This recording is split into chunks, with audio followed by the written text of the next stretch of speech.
káàbọ̀ sórí ìkànnì wa ẹ farabalẹ̀ fún adáadáa fídíò tó ń ṣó lẹ́gbẹ̀ẹ́ wa a máa play fún yín. Ẹ wo Rotimi Daniel ló jáde tó tún pẹ́ẹ́pẹ́ àṣírí nípa ọ̀gọ́ tó ń lọ nípa Olu Alo. Ẹ wo gbogbo àṣírí náà ní Rotimi Daniel tó tún pẹ́ẹ́pẹ́ àṣírí náà. Ó ní pé báíbù yìí ta owó yìí pé kí ló wà bẹ́ẹ̀. Ẹ wo gbogbo ẹ̀ náà ló tú àṣírí náà. Ká bá fọ̀pá pọ̀lọ̀pọ̀lọpọ̀ èyí tó bá yẹ gbà kúkọ́ lè tẹ̀ dáa pọ̀ wọ́n kọ́ nìyẹn bá subscribe like comment kẹ́ share. Ẹ lè máa jẹ láǹfààní kọ́ńtẹ́ǹtì nígbàkúgbà lóòrèkóòrè ìta bá fi léta. Ẹ lè máa rí ṣọgbọ́n ìmọ̀ àti òye. Gẹ́gẹ́ sọ pé fídíò wà lẹ̀ tá máa play fún fídíò náà rèé. Ẹ ká sojú abẹ́ kó. Ẹlòmíà gbé ọjà sórí tí èèyàn mẹ́wàá bá pè é á sọ pé òun padà bọ̀. Ó dìgbà tó bá tó rí one particular customer tó yẹ pé tẹ́niyẹn bá kọ́kọ́ bá ara ọjà báyìí ìfà wọ́n á fẹ́ ra tray tó fi ń tajà yẹn. Ẹ̀bùn kan nìyẹn. Níbi tí mo mọ̀ dé wọ́n ní àwọn kan ní ajé lọ́wọ́. Kẹ́rántí wọ́n ní ajé ní kinní yẹn. Ọmọ mi wà ìdí àrò òbí ò kì í tètè kọbi ara sí tí mo fẹ́ sọ yìí. Ìyá lè mọ fi iná igi dáná nídìí àrò. Ọmọ ní mọ́ọ̀mí ẹ sì rí wípé kí lè ní ìtò sú ẹ rí wípé ẹnìkan ó sì pa yín lẹ́rìn ayọ̀. Gẹ́gẹ́gẹ́gẹ́gẹ́ lọ múra jà bí ó ṣe máa wí kótókótó nu ó ń rarùn. Kini ìyá máa ṣẹlẹ̀ from time to time. Létà ni ìyá kó tó di pé àwọn ẹ̀sìn wa báyé wa jẹ́. Tó bá ti ṣẹlẹ̀ bí ẹ̀mejì bí ẹ̀mẹ́ta ìyá yẹn wá bẹ̀rẹ̀ sí ní kọbi ara sí ìtìrú ọmọ bẹ́ẹ̀ bá sọ. Ṣé wọ́n da òróró sọmọ yẹn lórí? Ṣé wọ́n bu epo há lọ́fun? Ṣé wọ́n fi ẹ́ńjìn ọ̀ìlì rá níkùn? Ibi tẹ́ ti máa mọ̀ wípé nǹkan ti ṣe wá nìyẹn. So sorry joy giver fún network yẹn. Wọ́n ò fún lọ́rọ̀ lọ́wọ́ ṣe kankan. Àwọn tó bí ijó ò mọ manual ẹ̀. Ọmọ yẹn ń sọ àsọtẹ́lẹ̀ láti kékeré. Àwa fúnra wa a ní ìmísí ṣùgbọ́n ìmídélì tá bá ti tẹ orí sí abẹ́ àwọn bàbá òṣì àwọn bàbá rádaràdá tó ń rìn kan káàkiri yìí. Ìyí tí wọ́n kọ́kọ́ ń ṣe ni wípé nǹkan tó so yín pọ̀ tí bá ti fẹ́ parí program á fi round the up. Ìyí tó so yín pọ̀ mọ́ ẹlẹ́dàá yín tẹ́ ẹ lè fi receive message wọ́n ti bàjẹ́ wọ́n ti gé. You will hear it today is a big secret. It is a big secret. Màá dẹ̀ bá yín mú jáde nínú bíbélì yìí. Wọ́n ti bàjẹ́. That is why tó yẹ pé ọ̀pọ̀ nù yín kó tó di pé ẹ wọ ìjọ yẹn ẹ máa ṣe àkáǹtì bí ayé yín ṣe wà. Ẹ lọ ní ìwé tẹ̀ ń kọ nípa ìgbésí ayé yín sí bí mo ṣe rí rèé bí mo ṣe wà lélẹ̀ bí mo ṣe wà lélẹ̀ bí mo ṣe lè. Ẹ máa notice wípé ẹlòmíì wà tó jẹ́ wípé tó bá wà ní ibi tí ìròbìnújẹ́ wà àwọn oníròbìnújẹ́ immediately ìyí tí mo fẹ́ sọ yìí èyí tí mo ti experience rí dáadáa ni. Ẹnìkan lè máa bóyá ládùúgbò ẹ bóyá inú ẹnìkan ò dùn ọ inú ẹ bàjẹ́ nǹkan kan ṣẹlẹ̀ sí depression ó ti ṣẹlẹ̀. Ẹ máa rí neighbor ẹ̀ tó máa kọrin mo gbàgbọ́ tọ́ kò lo instrument kò lo guitar kò lo kẹ́kẹ́ wọn lulu sí ṣùgbọ́n orin tó ń wá látẹnu ẹ̀ ó dẹ̀ ń tú ẹni yẹn sílẹ̀ kúrò nínú depression. Kí lẹ tún fẹ́ jẹ́ kí Elédùmarè ṣe fún wa? Tí ó sì máa kí Elédùmarè ibi tó ti fọṣọ. Àwọn tó bá wá ń gbọ́ ohùn yẹn wọ́n wá lọ máa dúró sí ojú window. Tí ẹni bẹ́ẹ̀ bá wá travel wọ́n máa miss ẹ̀ bí i brother lágbájá man ó máa travel sister lágbájá àti ẹ̀rí. Tí ẹni bẹ́ẹ̀ bá wá dé wọ́n máa wá sọ fún pé a miss yín o orin tẹ́ máa ń jí kan láràárọ̀ yẹn kíní kan kíní kan. Ìgbà yẹn lẹ́ni yẹn máa mọ importance ṣùgbọ́n immediately tẹ́ni yẹn bá ti tẹrí sí church àwọn ibi tán pè ní church òfò rádaràdà ẹ̀ gift yẹn máa lọ. Ẹlòmíì wà tó jẹ́ wípé ìmọ̀ àyà lásán ni pé tí n bá dẹ̀ lọ bí iṣẹ́ lẹ́nìí ara ń sọ fún mi pé nǹkan máa ṣẹlẹ̀. Ẹlòmíì lè dúró sẹ́gbẹ̀ẹ́ títì báyìí immediately kí ni ìyá máa sọ fún pé kúrò níbi bíbáyìí kúrò ní ibi tó wà yìí tó bá wá ṣagídí tí ẹni bẹ́ẹ̀ bá rí àánú gbà lórí agídí tó tún wá ń ṣe yẹn, ó lè jẹ́ wípé ẹnìkan lẹ́gbẹ̀ẹ́ máa ní bọ̀dẹ́ ẹjẹ́ gbẹ́rù mi. Ẹ mọ Elédùmarè wà láì ní tó wà lọ́wọ́ Elédùmarè náà ti fi báyé yín jẹ́ tí ò jẹ́ kẹ́ ẹ mọ Elédùmarè yẹn fúnra ẹ̀. Olórin kan tí mo bá pàdé ní 2017 ó ní help me love you love the giver more than the giving, help me love you Jesus more than anything. Orin yẹn gbà very loaded gan, mi ìmọ̀ye ẹ̀yin tẹ́ ẹ gbọ́ orin yẹn rí. Let me love the giver more than the giving. Let me love the healer more than let me love the healer more than the healing. Mi rògbòròrò yẹn ní mí nì. Irú ẹni bẹ́ẹ̀ wá ní ẹ̀jẹ̀ gbẹ́rù mi. Immediately tó bá kúrò bẹ́ẹ̀ tó bá ní kò lọ gbẹ́rù ẹni yẹn báyìí. Mọ́tò àgbàbẹ̀ kọjá. A máa wá wò pé níbi tí mo ti kúrò yìí. Ọlọ́run ò ṣe o. How many of you lè pẹ́ ti wọ mọ́tò rí? Tẹ́ẹ̀kẹ̀dẹ̀ máa sọ̀kalẹ̀ pẹ́ ẹ̀ lọ́mọ́. Lọ́wọ́ wájú gbà tẹ́ bá máa wọ the next motor. Kí lẹ rí tó ṣẹlẹ̀? Ó ti ṣẹlẹ̀ rí sẹ́mi dáadáa. Lagos Ibadan express road. I know what I'm talking about. We don't know that God. Olè ni wá. Okay, for example, nígbà tá kéré, ibi tẹ́ ti máa mọ̀ pé olè ní gbogbo wa lélẹ̀. Kì í ṣẹ̀bi àwọn bàbá Adébóyè o. Àwọn jẹ páńpẹ́ ni. Náà nígbà tá kéré, kí la fi máa ń dẹ pàkúté Prissy, thank you so much. Àbùdí ntọ́lọ́kùn àbùdí ntọ́lọ́sà. Kí la fi máa ń dẹ pàkúté fún eku? How many of you lẹ rántí kí la fi máa ń dẹ pàkúté fẹ́ku? A máa ń lo indoseed àti rice. Ìgbà ní àwọn ọ̀yá wa ní ká lọ ra ẹja díndín wọ́n wá fi indoseed sí. Indoseed láyé gbẹ̀yẹ̀dẹ̀ lélẹ̀ ó ń ṣiṣẹ́ dáadáa, a máa ra gbọ̀n sí ni. Gbogbo ìgbà yẹn tá a bá fẹ́ dẹ pàkúté fẹ́ku, a tún máa jẹ lára ẹja yẹn. Deku magolo orisgri bẹ́ẹ̀ ni. Now ìdẹ́kun ṣé kí ló dé tí wọ́n máa lo obì? Kí ló dé tí wọ́n máa lo orógbó? Kí ló dé tí wọ́n máa lo ìrèké láti fi dẹ pàkúté ńgbà yẹn? Ṣé bí ìtẹ́kù bá fẹ́ jẹ tó mọ̀ jẹ? Ṣé bí ìtẹ́kù bá fẹ́ jẹ náà fi ń dẹ pàkúté fẹ́ku? Now ẹ wò from this perspective gbogbo ẹ̀ tẹ́ nǹkan sentimental sọ pé à ń bọ́ àwọn bàbá Adébóyè tó dá àwọn bàbá yín nínú Olúwa, àwọn bàbá àgbàyà. For example sí nígbà táwa kéré kó tiẹ̀ tó di pé àwọn bàbá Adébóyè ìgbàpò under ministry mi làwa ti fàyè wa fún Jésù. Mo dẹ̀ mọ orin tá a máa ń kọ lọ síwájú pẹpẹ ńgbà yẹn tá a máa ń sunkún. Ẹ̀jẹ̀ mọ̀ já mi tí n bá ń parọ́ náà. Ká nígbà tá a bá fàyè wa fún Jésù tán ọ̀tá lọ sí church ńjọ́ Sunday ńgbà yẹn message tá a máa gbọ́ ńjọ́ Sunday, the message will make us to be human and sane for like títí wọ́n bí Friday Saturday torí message yẹn máa wà lọ́kàn wa ni. Gbogbo ìgbà tí mò ń sọ yìí lẹ máa fẹ́ pa ẹrántí ìgbà tá a ti mọ̀ pé èkòló kó tó di pa ṣe biological study reason tí iyọ̀ ṣe máa ń pa èkòló. Inú wa máa ń lò tá a bá lọ bu iyọ̀ ńgbà yẹn a máa dà sí èkòló yẹn máa wá rí kù okay a wá já sí wẹ́wẹ́ kó tó kú. What we were doing then without knowing was that we were carrying out what they call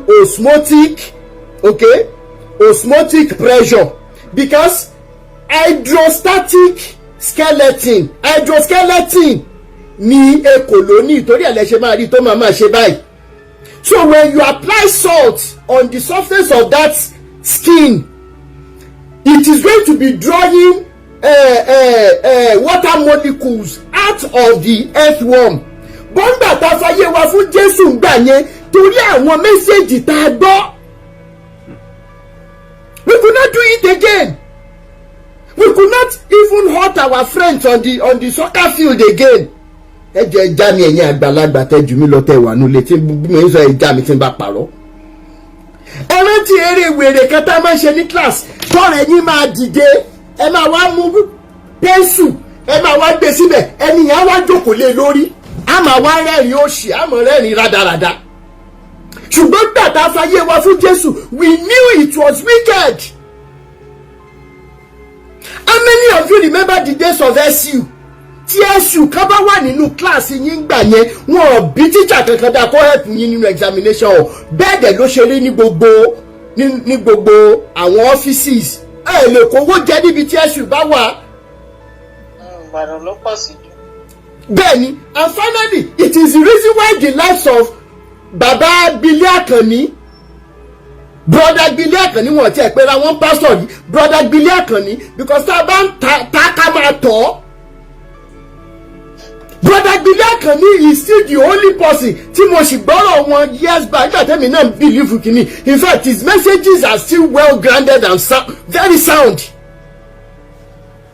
Now, ní ìsìn ẹ lọ wo fídíò síbi tí bàbá Adébóyè ti ń ṣe ọ́tàkọ̀ from years back.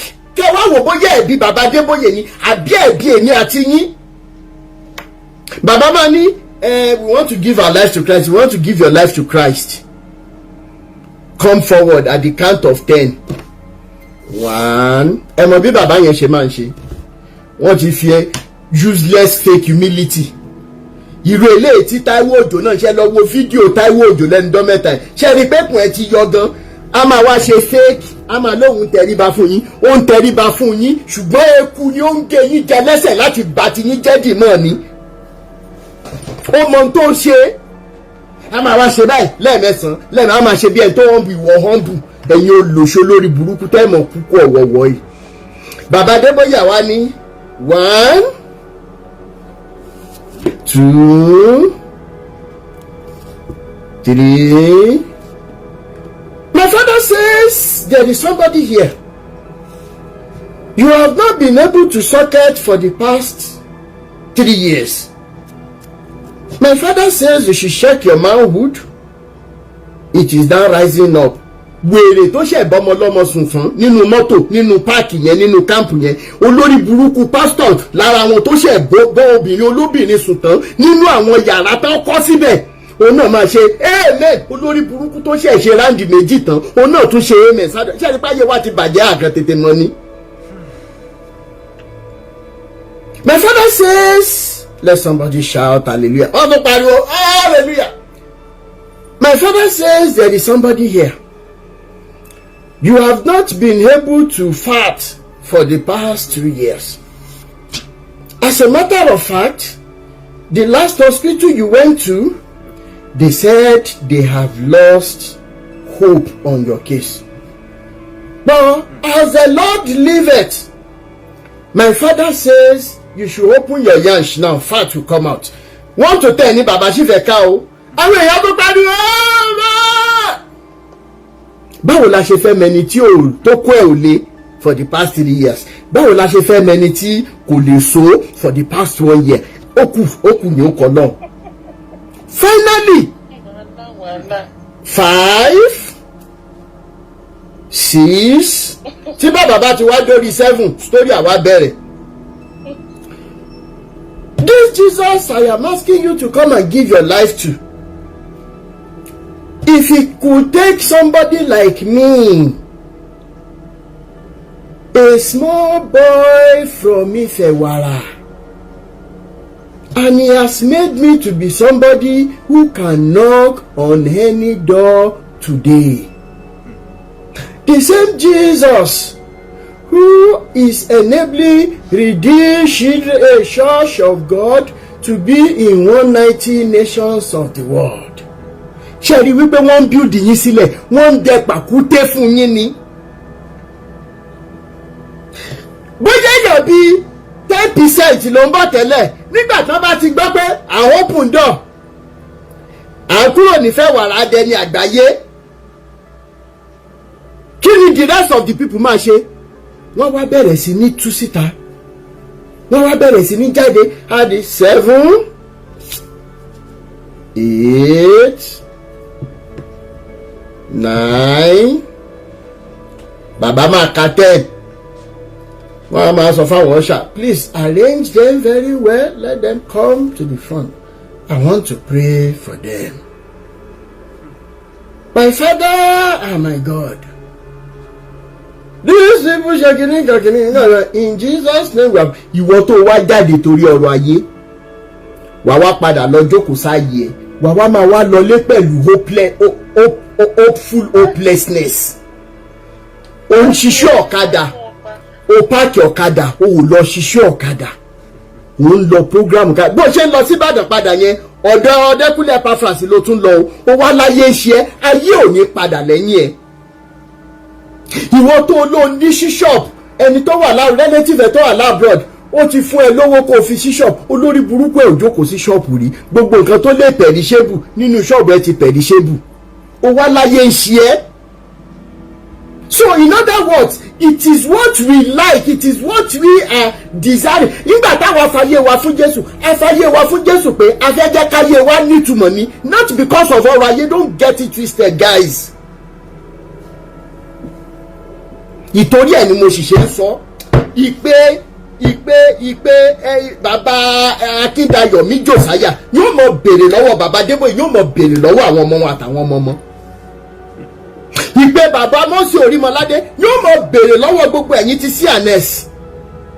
Ìpè bàbá Ọ̀ṣọ́fà tó fẹ́yàwó 13 yóò mọ béèrè lọ́wọ́ gbogbo ẹ̀yin ti CCC. Bẹ́ẹ̀ ni ìpè bàbá Yọ̀ Babalọ́lá Ọlọ́run Ọbalọ́lá o mọ̀ṣẹ̀bà yóò mọ tú yín láṣìírí, yóò mọ tú yín sí òòrùn ní gbangba ẹ̀yin olórí burúkú ẹ̀yin ti CAC. Bẹ́ẹ̀ ló ṣe máa rí. Àdàbí tó bá wá jẹ́ báwọn náà wọ́n kàn sẹ́ẹ̀tì ara wọn họ́ọ̀pù pé kán fi bà wá láyé jẹ́ ni. Àdàbí ṣùgbọ́n tó bá yẹ pé ńgbà tó ń lọ tàbí ńgbà tó ń rí àwọn èròǹgbà yẹn èèyàn náà rí wọn máa rí di ọ̀pẹ bí ẹ̀yin olórí burúkú àṣìírè. Nígbà tó ń lọ tán wọn ò rówó kan pàtàkì lákàntì àwọn bàbá tá a sọ yìí, àwọn dẹ̀ ló fìpìlẹ̀ ilélẹ̀ fẹ́yìn olórí burúkú tọ́rọ̀ ayé ti bá ti ní jẹ́ yìí. Ẹ̀yin olòṣì burúkú aláyébàjẹ́ òṣì tó ta yín mi ìtì mọ̀, tó ta àwọn bàbá ńlá yín mi ìtì mọ̀. Ọ̀gá ńlá Fáṣọlá ẹ bá mi gbóhùn sókè sà. Ẹ kálẹ́ àpò ètò sà. Yes sir. Ọ̀rọ̀ tèmi ò pọ̀ lórí wúmà yẹn, gbogbo wúmà yẹn ti jáde. Ó ti jáde. Ó ti jáde bàbá mi. Àṣẹ tó wá rò kó pàṣẹ sínú ayé yẹn, ògo tiẹ̀ ló máa wá wọlé láti. Ó máa wọlé báyìí. Àṣẹ ìyẹn tó bá lógo rárá torí kò jẹun tó lógo o. Bẹ́ẹ̀ni ó dẹ̀ ti rí bẹ́ẹ̀. Ṣé ní gbogbo ohun tẹ́ sọ yẹn òtítọ́ ọ̀rọ̀ pátápátá ni. Olúkálùkù lè lọ ń fúlẹ́gùn títí ẹ jẹ́ ká lọ discover ara wa. Gbogbo ohun tẹ́ sọ yẹn èmi ní. Ní ọ̀bá wa lọ ọ̀kan tó bá ń sọ̀rọ̀ mi, èmi ní alọ́ fi sọ̀rọ̀ bẹ́ẹ̀ ló dẹ̀ rí. Mo ti bá wa lọ dá chọ́ọ̀chì lẹ́kọ̀ọ́. Ẹ pé olóyè kan máa parọ́ jọ fáwọn èèyàn. Bẹ́ẹ̀ ni. Ọ̀rọ̀ mi ò jù báyìí lọ sí. Ẹ ṣé bàbá mi, mo like ọ̀rọ̀ kẹsàn, thank you so much. Ẹ ṣé ní ìlú wa yín tì, ẹ ṣé ọ̀gá ńlá Fáṣọlá. Àmọ̀kẹ́ ṣẹ̀wá ń bẹ̀ ẹ tún ẹsẹ̀ request. Ìyá mi Àmọ̀kẹ́. Mo kú wà ń bí. Ṣé tún sẹ́. Ó ń bí brother Daniel ẹ kú iṣẹ́ náà. Yeah. Ọ̀rọ̀ Redeem Times ẹ̀yìn ló kàn pa mí lẹ́rìn ni pé ẹ̀kọ́ rántí káàpù ní ẹ̀kọ́ rántí bó ṣe ń ṣẹlẹ̀ ní ẹ̀rú kàn pa mí ni. Nǹkan bó ṣe rí kankan ẹ̀zálì ń gbà yẹn àwa iná wà lára tó wọ́gọ̀rọ̀ ọmọ wọ́gọ̀rọ̀ Ọlọ́run ò ní kí mọ́tò ti pa mí rí dọ́kàn díẹ̀ ló kù. Àwọn ex-member mi nìyẹn o. RCCG. Àwọn rẹ̀ o. Ẹ wo níjọ́ yẹn ní àtọmọ mẹ́ta lọ́wọ́. Ọlọ́run tó yọ wá ń jọ yẹn. Àkókò máa ń dúpẹ́ ni pé wọ́n lọ́run. Ṣé bí n bá ṣe kúrò yẹn mo bọ́ mọ́tò ẹ̀ ṣe máa ń sáré. Wọ́n sá eré burúkú yẹn bí mo mọ̀ ó ti close mọ́ wa. Kíní báyìí ló kù. Ó gbé mi àtàwọn ọmọ mi. Wọ́n wá béèrè lọ́wọ́ yín pé kílẹ̀ ń wá káàkiri. Ọkọ mi dẹ̀rẹ̀ Muslim lọkọ mi o. Torí pọ́pọ́ jẹ́ ọkọ tí ó wọrí pé ó gẹ́ pẹ̀sìtì báwọn yẹn kò ṣe ni o. Torí ẹ̀ ni ọmọ ẹ̀ orúkọ Muslim ló sọ wọn o jẹ́jẹ́ rẹ̀ o. Tí mò ń kọ́ ọmọ ọlọ́mọ lọ sí chọ́ọ̀chì o.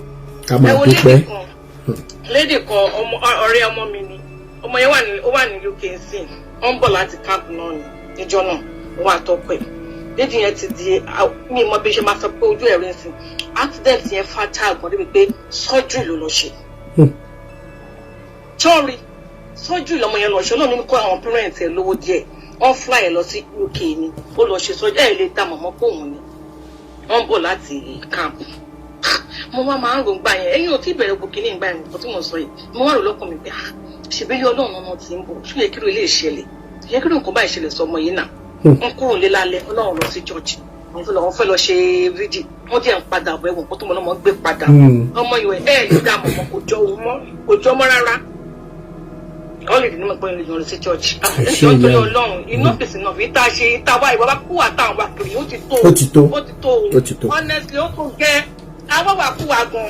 ẹ jọ̀ọ́ ẹ máa bá wa share ètò ẹ jẹ́ káwọn èèyàn máa gbọ́ ẹ jọ̀ọ́ kì í ṣe torí tèmi ẹ jọ̀ọ́. wọ́n ní pé kò sẹ́ni tí kò lẹ́bùn kò sí ọ̀kọ̀ọ̀kan tí kò ní ẹ̀bùn bẹ́ẹ̀ni kò sọ́jà náà tí kò ní ẹ̀bùn tiẹ̀ ní òrọ́lẹ̀ ẹni tọ́lọ́run dá ṣé bó náà ló dá gbogbo wa ló fún ní talent ní kọ̀ọ̀kan ó wá kó ká discover ó ní kálukú discover tiẹ̀ kó máa lò ó tí bá ń jáde kò sí ẹ̀mí máa bá yín sọ̀rọ̀ kò sẹ́ni tí ò ní ẹni tó bá sọ̀rọ̀ ẹ̀mí máa bá mi sọ̀rọ̀ ṣáà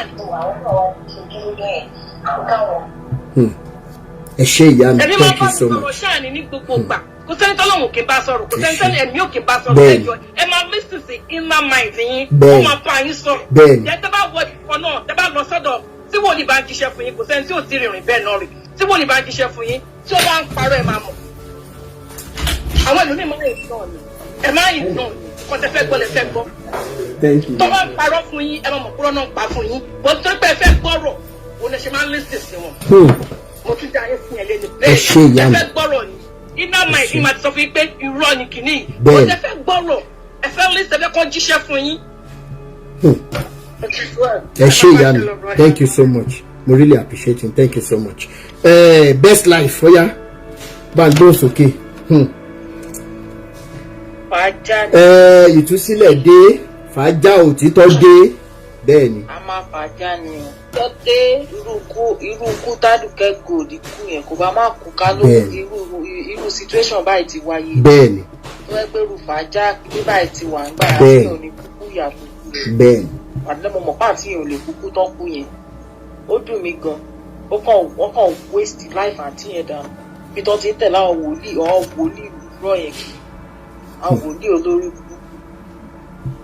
ó dùn mí gan ẹlòmíì ò lè dá ṣù kò lè dá tọ̀ kò lè dá yàgbẹ́ àfikún tí dáàdì ṣàwà ní bọ́ọ̀fù àwọn dáàdì sọnù bẹ́ẹ̀ ni kàkó ní kò mọ̀ mẹ́lòmíì bá ra mọ́tò kò lè gbé dáàdì àfi tí dáàdì bá tó dáwọ́ lé bẹ́ẹ̀ ni tó dòróró ẹ̀pà lé lórí ìdáná tó wà jáde gbogbo àwọn láìpù òṣì téèyàn ti rì láìlé gbà ẹ́ di pé ọ̀wọ́n ọlọ́run kan tán special àwọn náà wá gbéra wọn máa sọ pé wòlíì lẹ́mi o wòlíì lágbára o wòlíì ṣe ó burú o kò gbọ́dọ̀ ṣe pé o kò gbọ́dọ̀ bínú o orí òkè tí máa ń lọ pé tí mo ti ṣe evangelist sọnù nígbà náà ẹni a máa ní ká máa gbàdúrà ọgbẹ́ tó bá go against òun àjálù àrè kó máa dé bá wọn kí ló dé tẹ̀ ṣe pé fáwọn tó wà lọ́ndà yín kí ló dé tó bá jẹ́ pé ṣé ọlọ́run ló gbé dání lóòótọ́ kí ló fa gbogbo yẹn gbogbo wọn bá ṣe ń balẹ̀ jẹ́ yẹn wọn ò ní farare. nǹkan ti bàjẹ́ mọ́ wọn lára báyìí there is no going back. ìgbé ayé wọn gan ò ní rọrùn gbogbo ayé wọn ò ní àṣẹ Èdùmàrè àṣẹ. gbogbo àwọn tọ́lẹ̀ ti dè mọ́lẹ̀ báwo ni wọ́n gbà tó sílẹ̀ bẹ́ẹ̀ torí mọ̀ pé bá a ṣe ń sọ náà bá àwọn gbogbo ẹ̀dọ̀tún la mẹ́wàá àwọn àgùntàn ọ̀ranù kan náà sì máa takú síbẹ̀ náà. kì í ṣojú lásán ìyá mi ṣe rò pé ojú lásán ni kéèyàn máa ṣiṣẹ́ bí ẹni jíjẹ ìlírí kó dẹ̀ máa bìlíìfù pé torí pé pásítọ̀ òun ó jẹ́ pásítọ̀ pé ẹni yẹn lẹ́tọ̀ọ́ láti máa gbé ìgbésí ayé ìrọ̀rùn jù òun lọ ẹ mọ̀ pé wéèrè ni kì í ṣojú lásán wọ́n ti sọ àwọn èèyàn wa di wèrè àwa là ní gbà. ní èlùbọ́ nísìn ẹ wà ní kí n pé èlùbọ́ yẹn sí méjì lọ gbéjà mẹ́wàá fún dáàdì tó bá fún yín ní 1000 gbọ́dọ̀ yọ ọ́dẹ̀ náà fún dáàdì múdà mẹ́wàá. bàbá Adébóyè ti sọ rí tí gbogbo wa mọ̀ pé tí wọ́n bá tún fún ẹ ní gift for example tó bá fún mi ní kinní ìsìn mo gbúdọ̀ lọ mọ iye tí wọ́n ń tà á kí n tó sọ̀dà mẹ́wàá ẹ̀. irú rọ́bìṣì wò sọ́jọ́ forí owó yẹn sèmi àti dáàdì ní àbọ̀jọ́ forí gift yẹn sèmi àti olùsí olórí burúkú àmì kò dẹ̀ ní jẹ wọ́n ẹ ṣe ìyá mi. kò lera gbá fún wọn. àǹtí kan wà bàdàn bẹ́yìn tó jẹ́ pé dọ̀tún gbogbo bí tó jáde lọ́nà sọ pé prophet tó so wọ́n pọ̀ nígbà wedding wọn ló lo ọlẹ̀ inú wọn àti yóò tí ì bímọ dọ̀la bí mo ṣe sọ àti yóò tí ì bímọ láti yí ẹ̀tọ́ ti má rí gbogbo bí tó ń jáde lọ́nà sọ pé wọ́n ti lo ọlẹ̀ inú wọn ẹni tó gbọ́wọ́lé wọn lórí lọ́jọ́ wedding. bọ̀ tí wọ́n bá lẹ́nìkan ríran ìyá mi ẹ jẹ́ ká tún wo nǹkan báyìí kí ní ìkọ́mọ̀ nínú Christendom tí èèyàn bá dọ́dọ̀ wòlíì kan wọ́n ní nǹkan báyìí ló dẹ̀ ṣẹlẹ̀ o bọ̀ wọn kì í rí solutions ìṣómi páwọn náà wọ́n kàn ọlọ́run wọ́n kàn rí ìrìkúrì ni kò lágbára àti yí nǹkan padà wọn ò ní rí wọn ò rí nǹkan kan wọn ò rí nǹkan kan ẹ tí mò ń sọ yìí nígbà yẹn wọ́n ní kì í ṣe òun ló fẹ́ preach níbi wedding yẹn wọ́n ló sọ wípé òun lòun máa wá preach àṣọtẹ̀ tí mo mission tó fẹ́ ṣe nínú life àǹtí yẹn gbogbo medical report àǹtí yẹn lọ sọ pé kò sí nǹkan tó ṣe wọ́n wọ́n bá dẹ̀ jáde sí wọ́n sọ pé ìránṣẹ́ Ọlọ́run tó gbọ́wọ́ lé ní ìgbà tó ṣe wedding ṣe bínú ìjọ Ọlọ́run lòun ti forí kó jábì yẹn tí wọ́n dẹ̀ lọ́mọdọ̀la. ìjọ ẹ mọ̀jà mọ̀ pé níjọ Ọlọ́run mọ́ ìpéjọpọ̀ àwọn ìkòkò ìpéjọpọ̀ àwọn onírọ̀rùn ìtọ́ba kóra wọn lọ ibẹ̀ lọ́pọ̀lọ́ ti kó bá ti di ayé àti ẹ ṣe. ẹ wo wọ́n ṣe ń forí ko làwọn ọmọ wọn máa jẹ́ ní ìyá yìí. àṣẹ ẹ ṣe. ẹ drop please. all right ẹ ṣe. Godfather bàbá ó yá ẹ jẹ́ kí n gbé yín sókè.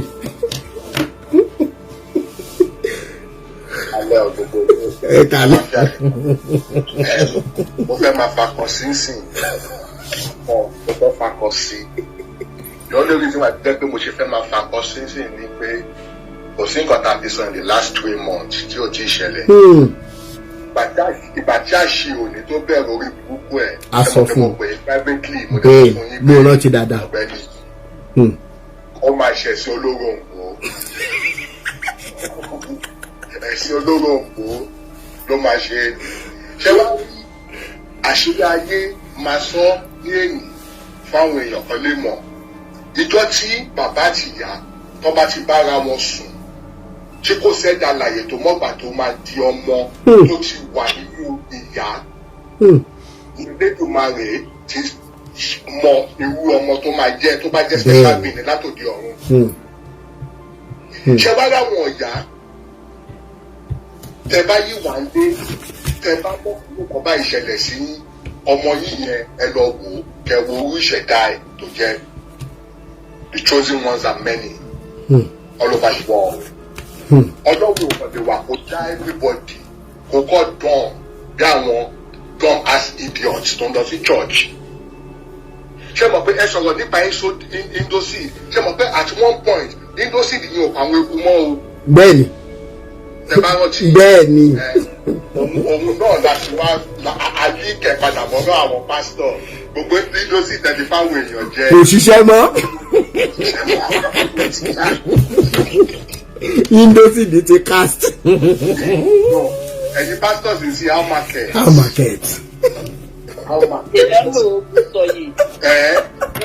Àbẹ̀wò yìí ó dàbí eré nígbà yẹn bí kékeré lásán àṣé òní where you dey. Ibo ló wá sí. So àwa wo ni bàbá, àwa wo ni fàájà, àwa wo ni chosen one. Ó ti sọ fàájà New Testament.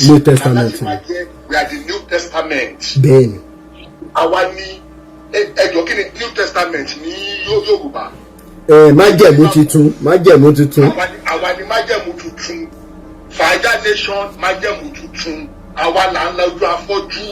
Àwọn tó ní ojú. À ń jí òkú dìde. Jésù yìí tó wà ní Báíbù afọ́jú mélòó ló lá lójú. Afọ́jú mélòó ló lá lójú. Ṣé wá rí àwa àkàndé èèyàn bíi General Rotimi Daniel,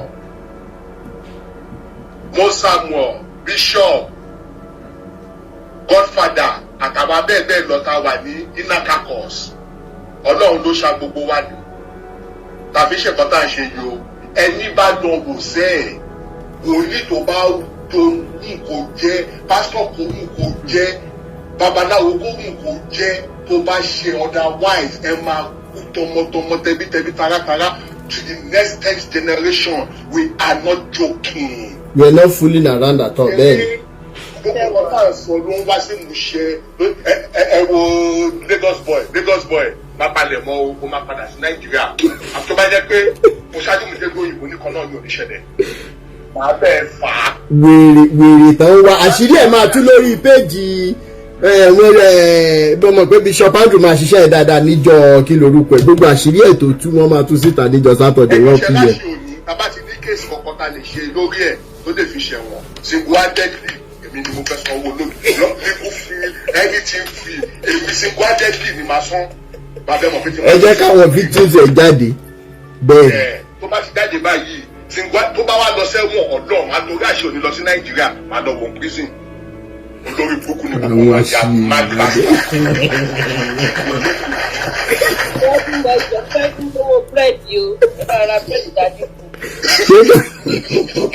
pẹ̀lú akásẹ̀kẹ́ tí ọ̀nà tún máa kásẹ̀kẹ́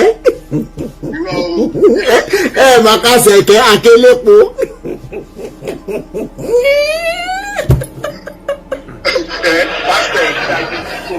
Pásítọ̀ wáyé agbẹ́tò ikú bẹ́ẹ̀ ni. àwọn ọwọ́ aláwọ̀ àmàlẹ́ká kékeré àwọn tó jẹ́ pé bàbá ìfọ́n gbàgbé wọ àpèrè àlétà tó mọ̀ pé kí ló ti ẹ̀kọ́ wa ná èwo ni tiwa àfi ń ṣe yẹ̀yẹ́ ni wọn after the camera. bẹ́ẹ̀ni. ẹ̀yin dẹ̀ sáré kiri ẹ lọ ń rúbọ ẹ lọ ń ṣògùn ogun olùràn wá o. ẹ má wulẹ̀ sáré ká bẹ́ẹ̀ni. It is well. Ẹ ṣé bàbá mi. He don cast. Bẹ́ẹ̀ni kán lọ wá ṣẹ́ṣe. Bẹ́ẹ̀ni. Firevic ó yẹ sáré gbé òsókè. Firevic ẹnu láti unmute o. Firevic. Famid ṣé wà ń bẹ̀? Mo wà ń bẹ̀. Ó yẹ sáré bá wa sọ̀rọ̀ pàápàá. Mo kì í yóò bọ́dá Rotimi ẹ kú iṣẹ́ takuntakun ṣé kí n sọ pé ẹ kú iṣẹ́ Olúwa. Olúwa náà ni iṣẹ́ Olúwa ni. Fàjáde ìtúsílẹ̀ dé òmìnira dé òtítọ́ dé. Ẹ ṣeun ṣe rí nǹkan tí mi tẹ̀ fẹ́ contribute sí ni pé lọ́rọ̀ àwọn tó ń pera wọn ní fake pastor yìí ṣe rí kíní ò ṣẹlẹ̀ sí mi nígbà tí gbà yẹn Kétu ni mo wà. So ìyàwó torí iṣẹ́ ti tèmi mi máa ń travel gan. So ìyàwó mi ló máa ń wà lé ló máa ń wà around. So mo wá ní sísítà ọ̀kan ló invite lọ sí church yẹn. So CAC church dẹ̀ ní CAC àbí mo ṣe gbọ́ torí mi sì lé wá pẹ̀lú lórí fún pé church tó lọ báyìí CAC bí mi ṣe gbọ́ pé CAC àbí ló tiẹ̀ dá mọ̀ gbàdúrà bẹ́ẹ̀ yẹn dáadáa kó so kò sí problem. So bàtẹ́ mi wá dé láti travelling tí mo wá tẹ̀lé lọ church yẹn mo wá rí tí pásítọ̀ wọn ń lo bodyguard ibi tí mo ti kọ́kọ́ wá disgrace nìyẹn ó fẹ́ lọ wàásù àwọn bodyguard méjì wọ́n tún tẹ̀lé mo ní ṣe Jésù ẹ̀ ní kò Jésù fúnra ẹ̀ gan-an ló báńsà pásítọ̀ wọn lo báńsà lórí ọ̀tà àwọn yẹn láti máa bá fi akátìfù lójú ẹ̀ wá tún àbẹ̀wò tó wọ́n bá eléyìí ṣe lọ́ọ̀jì o wa ìjọ ìpàṣẹ ṣe parí service ni mo ti sọ pé àlàyé wa kò tí ò rí church o pásítọ̀ yìí ṣe máa lo báńsà ó ní wọ́n sọ pé ẹ̀mí mọ́ ló ní kó àwọn máa lo báńsà ẹ̀mí mọ́ ló ní kó máa lo protector ó dáa kò sí wàhálà mi wá tẹ̀lé lọ church yẹn mọ́ ìmọ̀ máa lọ church òun sì máa ń lọ bẹ̀ mo wá travel jọ kó bó ṣe pè mí nìyẹn pé pásítọ̀ church àwọn CAC yẹn o dípò sọ pé ogun kan wà ogun yẹn olórí ọkọ àti orí títò so that kó má bàa dìnà ọmọ bíbí torí gbàyà àti ẹ̀ ti bímọ bí kó má bàa dìnà ọmọ bíbí o pé wọ́n ní láti ṣe deliver fún ní bí wọ́n ṣe bí. wọ́n ní kí ni ìtumọ̀ deliverance bí wọ́n ṣe bí pé ìwòwò nìyẹn epo ṣó mọ̀ pé bọ́ ṣe bíyàn ní ìwòwò tí wọ́n wá ṣe deliverance fún ẹ ní ìwòwò bó ṣe dàgbà tó yìí pé ibo ló ti gbọ́ tó ti ṣe owó ẹ̀rí bí mo ṣe pariwo mọ́ nìyẹn pé láyéláyé kò gbúdọ̀ ó ní ọ̀rọ̀ tó gbàtọ́ ti sọ̀rọ̀ yẹn fún òun náà pé kódà gan wọ́n ti gba 20,000 naira lọ́wọ́ òun owó tí wọ́n á fi ra gbogbo nǹkan tí wọ́n á fi. ṣe rí i pé ayé àwọn pásítọ̀ yóò lè dá ẹ fẹ́ dógún ọ̀fẹ́ ẹni tẹ́ ẹ fẹ́ dó ló tún máa wá fún yín lówó àṣẹ rí i pé ayé yín tọmọtọmọ ò ní dáa.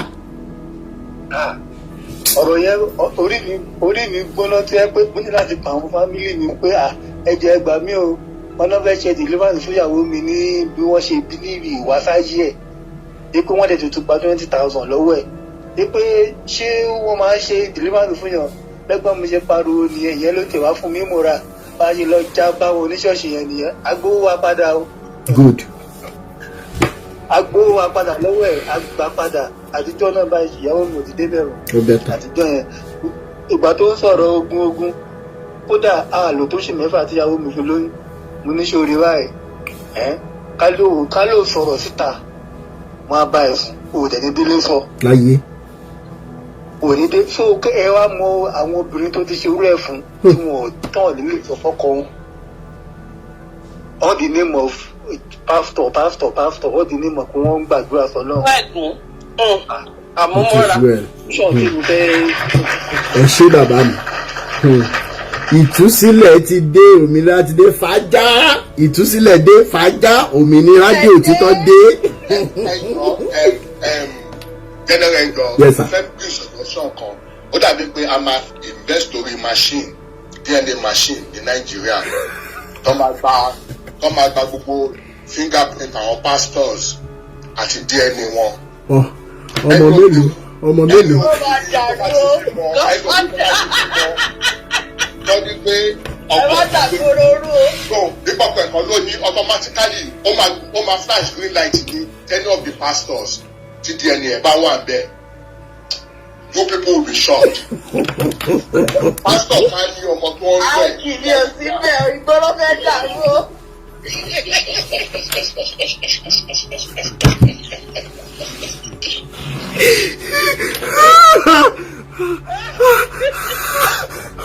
àwọn ọmọ Jésù ọmọ oníṣìírí ti máa kọ́ sí. àwàjì ẹ máa gbóhùn ẹ máa wo Olúwa kẹ́ni ẹ bá wa mute àwọn ọmọ Jésù ń bọ̀ aráyé gẹ́gẹ́gẹ́dìgẹ́dìgẹ́dìgẹ́dìgẹ́dìgẹ́dìgẹ́dìgbàgbà àwọn ọmọ Jésù ń bọ̀ èrò ọ̀nà àwọn ọmọ dáàdì ń bọ̀ ẹ̀yà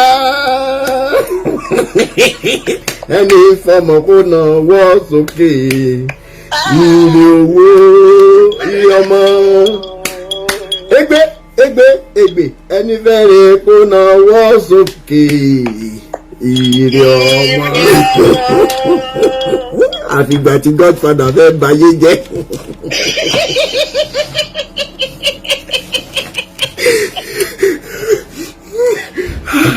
It is well. Ẹ̀yin pásítọ̀ èèyàn ẹ jókòó sínú ọ́fíìsì báyìí ẹ gbé báíbù dání báíbù 3-4 tó gálẹ̀ dáadáa bí ìgbà tí wọ́n bá réèsì mọ́tò pẹ̀lú springi bẹ́ẹ̀ ni báíbù yín ṣe máa ń rí wájú yín. ọmọ wa wọlé sínú ọ́fíìsì yín Jésù náà lè fi wẹ́kọ̀ ọmọ yẹn wọlé pálẹ̀kùndé torí ariwo táwọn ọmọ yẹn ń pa ń ta wọ́n wá palẹ̀kùndé. Olórí burúkú ẹ̀yin pásọ̀ bí báìbù ní ṣe ẹ́fì tó ǹjẹ́ mọ̀ pé di ọmọ ọlọ́mọ lẹ fi wọ́ báìbù yẹn kúrò lórí tébù yín ẹ gbá ọ̀rọ̀ Olúwa ọ̀rọ̀ Jésù yín ẹ fi ìdí ọmọ ọlọ́mọ bẹ́ẹ̀ ṣe gbé ọmọ yẹn ẹ kàn fìdí ẹ̀ wọ́ ọ̀rọ̀ Olúwa dàtẹ́lẹ̀ dálẹ̀ báyìí lẹ kí nǹkan bọ ọmọ ọlọ́mọ lára lórí tébù Jésù. Tẹ́ bá wá ń ṣe kínní yẹn ó yẹ kí n béèrè lọ́wọ́ yín ṣé Jésù yín náà máa ń ṣe papa súpè níbi tó bá há sí nínú ọ́fíìsì yín ni àbó máa ń fọwọ́ lẹ́ ní ti ẹ̀fẹ́ mọ̀ ní ìrábèrè tá a bá dọ̀rùn ibi tẹ́ bá ti ń dó ìyàwó àtọmọlọmọ ṣé Jésù máa wà bẹ́ẹ̀ tó máa ṣe kárí ṣé máa ń kan sára sí.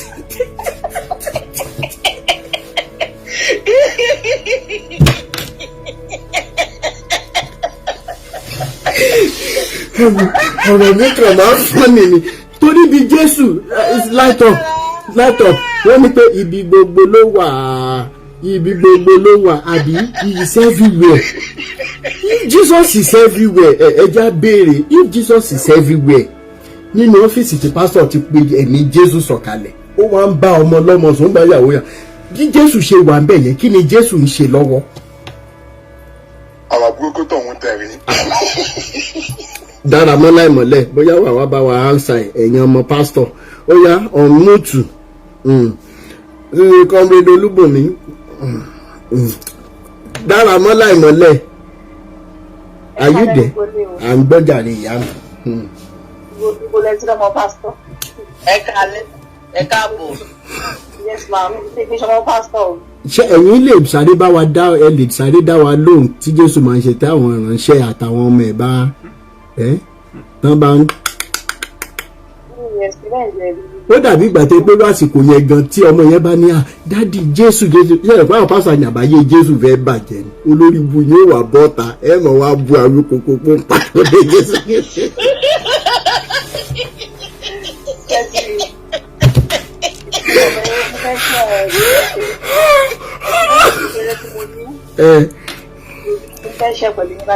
Ok.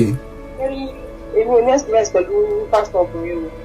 Ìyá àwọn obìnrin yẹn wọ́n tún burú ju àwọn ọkùnrin yẹn. Ìyá fẹ́ bá yín ṣe papa súpé. Rárá o, rárá o, kò lọ́fẹ̀ yẹn. Ok. Ṣé ti mo bímọ? Ìgbà tí mo bímọ. So nǹkan pọ̀ lọ́wọ́ wọ púpọ̀ ṣe pọ̀ lọ́wọ́ yẹn. Mo ṣe normal for church sí ìtàn. Mo fún ọ ní normal, wọ́n bèrè màálù mo ṣẹ́ bí mo ṣe pàtí ilé church ní iṣẹ́ méjì náà. So ìgbà tó wá di bẹ́ǹdẹ̀ tó tẹ̀lé ìwà lọ church. Èmi náà wá ṣe pàtí ilé mo ṣe gan ayé gbọ́ràn kan. Ẹ mọ̀ pé ìgbà tí mo dé church, ìyá ìbẹ̀rẹ̀ ti ṣe pé indirectly. Wọ́n tó lọ ṣe pàtó fọ́mọ. Bàbá ọlọ́yẹ máa dàrú ni. Wọ́n á dáwèrè. Kí lorúkọ ìyá yẹn? Kí ni chọ́ọ̀chì wo nìyá yẹn ń jà fún? Ìyá àánú ẹlẹ́bú ló wà. Ìyá yẹn ń jẹ́ ìyá náà. Àmájọpẹ́. Ìyá bí ìyá yẹn ṣe pè mí síwájú yẹn tó fi ń bẹ́ẹ̀dì. Wọ́n ṣe fẹ́ mọ̀. A máa pọ́n wọlé fún ìpè yẹn mo kàrí kúnlẹ̀ síwájú yẹn. Ìyá yẹn bá nọwọ́. Ó ní kí n bẹ́ẹ̀dì. Ó ní ìwòye 7 days. Màá rí pé ọ̀tá mi máa ya wèrè. Ìgbà ṣàtúnṣe náà ìrètí ti bá o. Mo ní mo lè yá wèrè ọmọ mi bẹ̀rẹ̀ yá wèrè. Ṣé ni wọn fi kú yọ̀yàn o? After that 7 days, ìyá yẹn ní àgbàlagbà ọmọ. Kí n fi yọ̀wọ́ o, àgbàlagbà ọmọ ló kú fúyàwó. Àkútú kú ọmọ wọn lọ́nà ọ̀run. Àgbàlagbà ọmọ. Tó reason yẹn tẹ́lẹ̀ ò ṣe lọ ṣọ́ọ̀ṣì náà. Ṣé wọ́n pé week tí mi lọ ṣọ́ọ̀ṣì lọ sí Kini ẹ̀ṣẹ̀ mi o ni mo bá program mi pàdé online. Tẹ bá rántí ṣe pé mo chat ní. Ó yà mo rántí bẹ́ẹ̀ ni. Bẹ́ẹ̀ni táìmù yẹn gọgọgọgọgọ rẹ̀ ti ṣẹlẹ̀ fún èmi àti àyẹn in fact ìjà sì wà láàrin àti àyẹn bá lọ́lọ́ bá ti sọ̀rọ̀. Mo máa fẹ́ gbarú nọ́mbà ìyá bẹ́ẹ̀ mo máa fẹ́ gbà ń gbólóhùn.